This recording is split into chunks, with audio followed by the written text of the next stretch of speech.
For this drawing, we are going to be needing a pencil and a pen. For the pencil, you're going to draw out whatever you'd like to do for this cross contour line drawing.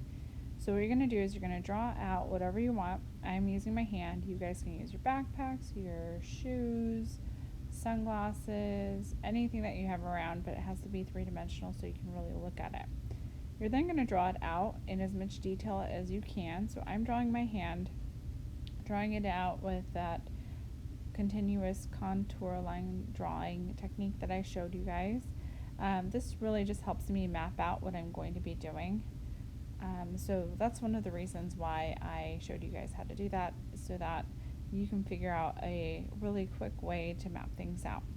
Now what I'm doing is I am drawing in some of the lines that I really need for this project.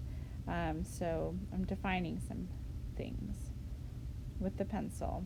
And then when I'm done with that, I'm going to start working in pen with a cross contour line technique.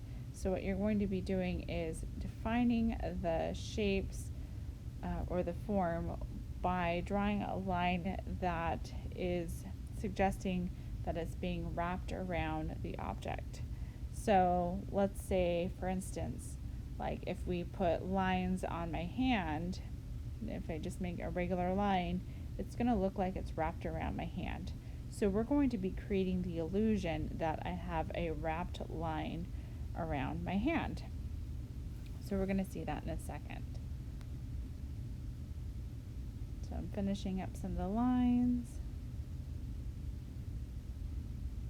rendering a little bit more until I feel comfortable and confident with what I've drawn. And then I'm going to start going into it with pen. So with the pen, what I'm doing is I'm going to go along the lines of the more dominant item first, so which is the thumb. It's in the front of the paper.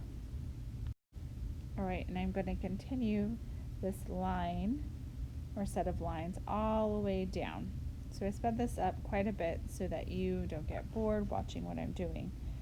But I am curving it. Now there's a natural curve to your hand, and it happens when I'm doing it right now. This is the natural curve. So if you need to move your paper around in order to match that curve, that could be an option for you, just to switch it around so you can match that curve. So now I'm doing my finger, my pointer finger, and it's going behind my thumb. And because it's a different set of lines, it does give the illusion that it's going behind. Alright, so I'm trying to match that natural curve again by flipping my page over. And I'm going to continue doing that to all of the fingers. I'm going to change it up when I get to the palm of the hand. I'm going to change the direction just a little bit so it creates the illusion of folding, because my hand is kind of wrinkled when I have it like that.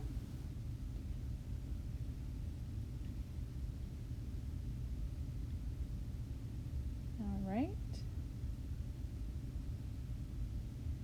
So I want you to spend at least 2 to 3 class periods on this, and you guys get to pick from a lot of different objects.